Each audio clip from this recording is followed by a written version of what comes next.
For those just learning how to bake bread, quick breads are a great compromise. You don't have to learn how to knead bread, and it's very simple to make and quick to put together. There are two main types, one with baking powder or self-rising flour, and one with baking soda. I'll show you the easiest method here, and then next time we'll go over the one with the baking soda.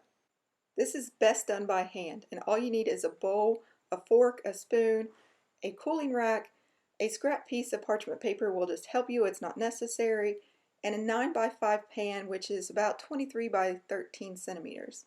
I'm not doing anything special to this parchment paper, I'm just pressing it in place, and I had it cut a little bit larger on the sides so that I could lift it out easier afterwards. The parchment paper isn't necessary, but it just helps release the bread afterwards.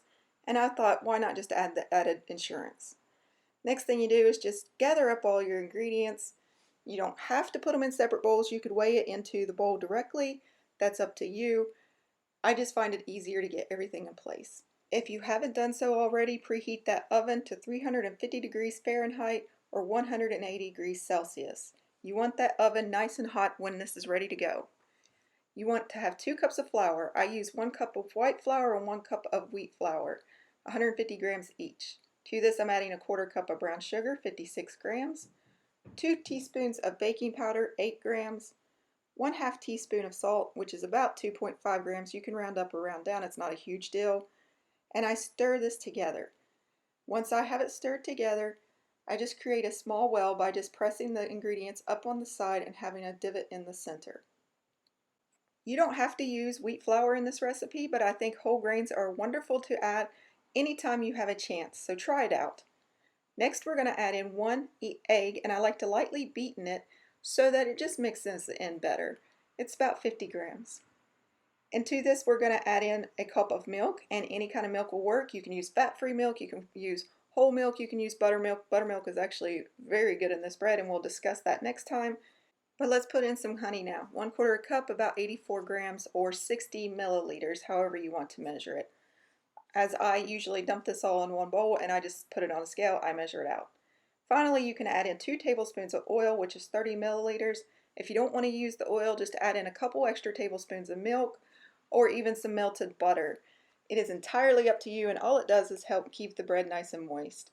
It's not huge that you use the oil. As you can see, I skipped it entirely and just added a little more milk. And then you just want to stir this up until you no longer see flour. It'll be a lumpy batter. That is what you want. It's very similar to muffins, and actually you can use this as a muffin base. And you could put this in muffin tins instead of putting it in a 9 by 5 pan. And then you just spread it out until it gets into the corners. Don't worry about spending a lot of time here. It's going to have a dome shape and it's going to crack when it's done baking. Give it a couple taps if you want. Bake it 45 to 55 minutes or until a toothpick comes out clean, and it will look like this. Nice and golden brown and delicious. Let it cool 10 minutes before trying to move it out of the pan, and always touch your pan briefly to make sure it's cool before you try picking it up. Don't burn yourself here. Let's cut into this and see what it looks like. The crumb structure is very similar to a muffin. It's how muffins are made, so it's not going to hold up as well as a yeasted bread, but it's wonderful because it takes minutes to make. It doesn't take as long to put in the oven. It's just honestly a wonderful bread to have. We call it sopping bread because you use it to sop up the gravies and the soups and eggs. I hope you enjoyed this. It's an easy recipe to do. Visit us at jacksonsjob.com for more recipes, and as always, happy baking.